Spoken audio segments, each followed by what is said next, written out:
What's up, family?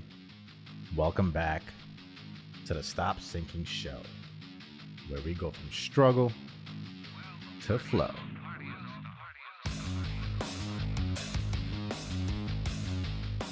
Let me ask you a question. Is it the job of the heart or the job of the mind to help you heal, to help you awaken, to help you break free? Now, depending on what school of thought you come from, what school of thought you've adopted, or whatever has worked for you, who am I to say what doesn't work for you or works for you?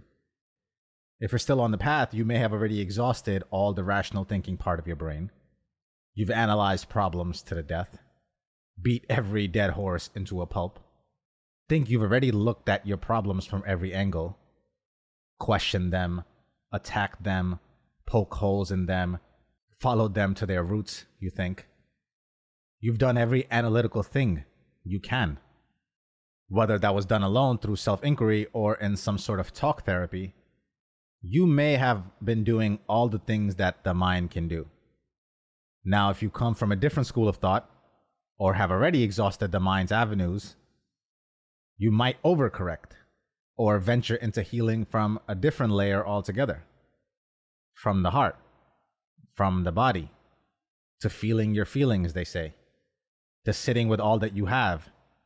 You're now doing what is considered to be heading towards spiritual work, going deeper within yourself to transcend the limitations of the human self altogether. Now, the thing I realize is that there is no right path in this, no right path to this. It's not like I can say for sure, for everyone, that analyzing your problems doesn't lead to any success. Like I can't say sitting with all those feelings isn't also going to you feeling free from them. Obviously, either one of those can lead you to freedom, can lead you to unburdening the weight off of your shoulders, to making sense, to then letting go of that trauma, to reprogramming your subconscious response. Of course, it's possible to do that with one or the other. People claim to have done it, and based on your personality type, you will lean towards one or the other as a solution. And if you're really competent in any one of those, like your brain is great at breaking down problems to their smallest, most manageable version, or if you're really in touch with your heart and body and can really feel out the potency of those emotions until they diminish, then either direction will lead to the simmering of that flame. What I want to propose is that they both work together for the majority of us. If you narrow your approach to one, then you miss out on the felt sense of freedom you really have. If you go too much into the mind, your liberation will be bounded by what you have yet to fully feel in your body, the weight of which you will still carry because it is left unexplained, unfelt fully, even after all of your analysis, and it will show up again. If you pursue your healing through the modalities of the body only, of the heart, that lead you to feel and sit with your emotions, then while you might feel lighter in your spirit, you will not have integrated it with the understanding of the mind, and you will have no language, no means by which to reconcile the ongoing dramas of the world and the reality of the world within this new understanding of the heart that you have. You will again have isolated yourself into one perspective, the consequences of which will resurface again. The thing is, the mind guides the work of the heart, and the heart provides evidence that the work together is actually bearing fruit, actually leading towards freedom. This first requires an acceptance that it is a symbiotic relationship and a symbiotic process of healing. Anytime you feel something in your body, not only does it help to sit with the emotion, of course, continue to do that, but really to break free from it and have it inform you to some meaningful, actionable ways to show up in the world, you must use the mind and its process of self-inquiry. And that doesn't mean to intellectualize the process either. It doesn't even necessarily mean to try to make sense of things. But self-inquiry does require the mind to ask powerful questions and then sit silently and wait and let the body come back with what feels as the truest response. Even in that, you will try to lean on your mind. Your mind will circle through ideas, programming, concepts, words that you have already heard that are not yours. And you will think that you have figured out the root cause of your issue. But only your body can tell you whether it hits home. This is why it has to work together. You see, it's really easy to find a better story to replace a broken one and call yourself healed. But that's not exactly how freedom works. Freedom is a felt sense. You'll actually feel lighter, feel relieved, feel freer. But the freedom is also how it shows up in your expression, in your actions. Without it surfacing in your actions, how do you know if you're actually free?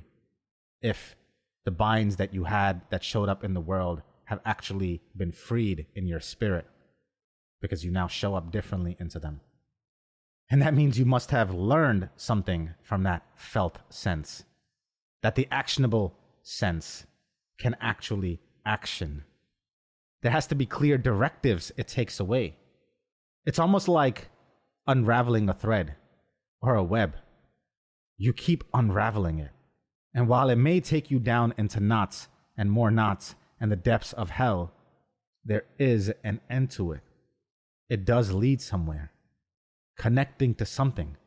And when you are free from its binds, it can behave like a thread again and do what it's designed to do, tie things together. The way you know you are headed towards freedom is through both the self-inquiry, what leads to the unraveling of the thread, and also the felt sense that you are now unbound. Both of those are a very real thing. The way you know you are actually making progress on overcoming a difficulty or a tendency in your personality or a traumatic response or a pattern behavior that you're trying to overcome is not only do you sit with it, but you question it. And if you question it on the surface, you may come up with what you think are some really deep-rooted core issues to have untangled, because sometimes even surface level things you haven't even dug deep enough are still hard to look at. You'll be tempted to stop there and think you have uncovered the new liberating story. At least it's deeper and better than the last one that's making you act out in that way, right? But there are almost always more knots left to untie. You are not yet free from your binds. And the way you know that is to use that symbiotic relationship with the heart, with the body, with the spirit, to really feel how the answers to each one of those mental inquiries land. The way you know that you have landed somewhere deep enough isn't going to be signaled to you if you just use the process of the mind. Your mind at any given time is ready to claim its brilliance and think it's done with its work and ready to call it a day. But you have to keep the mind employed, not let it off the hook until you can really feel that the question it guided you towards untucked another string of the heart. The second an answer, a proposed version of the story from the mind that comes out of the mind, actually lands in the right place, your heart will know immediately in the felt sense of ease that it feels. You can almost feel a knot in your heart untie. You will feel another part of you that you can breathe into. Something that had been constricted and constrained by these binds. The mind can't do this alone.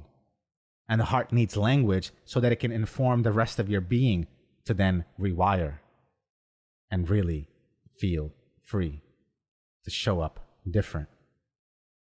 The mind needs the heart. Without it, There is no evidence of its work. And the heart needs the mind.